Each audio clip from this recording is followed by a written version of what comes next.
A long time ago, in a dense forest, a rusty piece of metal rolled in. It was a sharp axe head, but without a handle. It was nothing more than a piece of scrap metal abandoned on the ground. The axe head lay on the cold dirt, looking up at the passing trees, and began to cry mournfully. Oh, what a wretched fate! I was born as iron to rule the world, but without a single leg to support my body, I am stuck in this mud pit, rotting away. The sound of his weeping was so pitiful that a kind-hearted young ash tree looked down at him and asked, "Hey there, Mr. Metal, why are you crying so sadly?" The axe head did not miss the opportunity. He made the most pitiful face and begged, "Oh, tree, please have mercy on me. If you could share just one of your many branches, no, just a very small and insignificant one, I would serve you as my master for the rest of my life." The young tree's heart wavered, but the old oak tree, the elder of the forest who was watching, hurriedly stopped him. "No, do not be fooled. Look at that Metal's eyes. He is begging on his knees now, but there is a murderous intent flashing inside. Iron is cold by nature.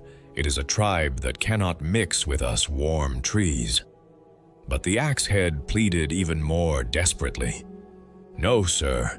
If you just make me a handle, with this hard body of mine, I will clear away the vines that torment you, chase away the wild boars that target your roots, and become the guard of this forest. Please, give me a chance." In the end, the naive young tree ignored the old tree's warning. "Well, since he is begging like that, giving one of my branches isn't a big deal. I'll just consider it a good deed." The young tree broke off his strongest and straightest branch and gave it to the axe head. The axe head snatched the branch and fitted it into his body. In that instant, the air in the forest turned cold.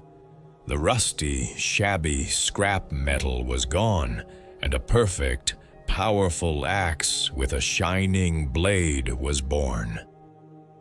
The axe swung through the air, making a whirring sound, and smiled sinisterly. "Ah, my body feels light and good. I have never had such a perfect handle in my life." The young tree smiled and asked, "I'm glad you like it.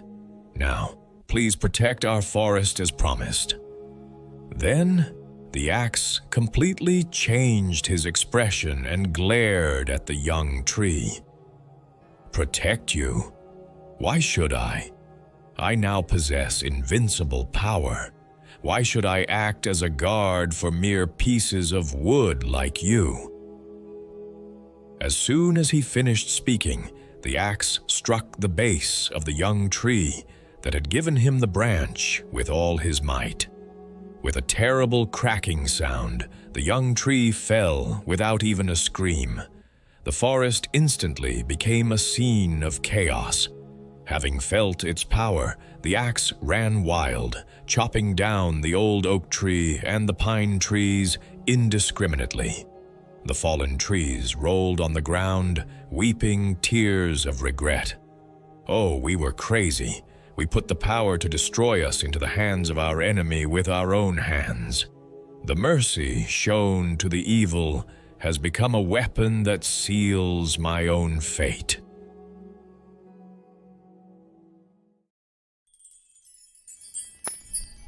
Welcome. Did the story you just heard make your heart sink because it sounded terrifyingly like your own story? There is a line in a movie. If you continue to do favors, they think it's their right. People who bowed their heads in gratitude at first later glare at you, asking why you don't help them more if you keep helping them. In life, we often experience the affection we gave out of trust becoming a dagger that stabs us in the back. There is an old saying, "Do not take in a black-haired beast." But how can we avoid them if we don't know who is a beast and who is a human inside? Today, I will talk about the characteristics of people who repay kindness with evil, and how to accurately identify those who try to stab you in the back. Our lives are not different from those trees in the forest, because that person looks so pitiful, thinking they could stand up if I helped just a little. I give my money and time. But what returns is often not gratitude, but betrayal. From today on, please remember these 3 wisdoms so you will never be fooled by people again. First, do not carve your own flesh to fill others. The mistake the trees made was not helping the axe. It was a sin to help by breaking their own arms. Sacrifice is not a beautiful virtue, but merely foolish self-harm. You must stand strong yourself to be able to help others. Stop worrying about someone else's ritual table when your own food is rotting. The axe handle, the power to protect yourself, must never be handed over to others, but must be held in your own hands. Second, look at their eyes when you refuse. How on earth can we distinguish who is a human and who is a beast? There is a very simple way. Just try refusing once. Even if you treat them well 10 times, their true nature comes out when you refuse once. A decent person feels sorry and backs off, thinking you must have a reason even if refused. But a black-haired beast is different. How can you do this to me, brother? They get angry, feel resentful, and pour out criticism. The moment they resent a single refusal, forgetting the 9 favors you granted, is the golden time to cut that person off. The moment you see that look in their eyes, run away without looking back. Third, people are not objects that can be fixed and reused. Many people are under the illusion. If I treat them with utmost sincerity, that person will change, right? Absolutely not. No matter how much you polish an axe blade, will it become a tree? Iron is just iron, and a beast is just a beast. Those who betray will betray again, and those who stab you in the back will stab again. Do not try to reform that person. That is God's realm, not yours. The only thing you can do is to lock the door so they cannot enter your life. Please, do not break your precious branch just because they look pitiful on the outside. That favor may become an axe that strikes your back in the future. Do not be afraid of losing people. Be afraid of losing yourself.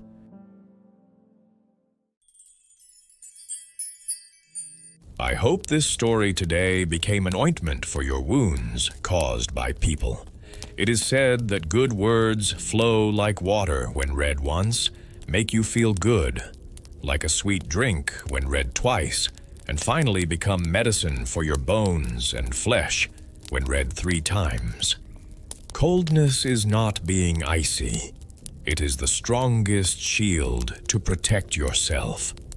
For tonight, at least, put aside thoughts of others. Close the door only for yourself, and have the safest and most comfortable night.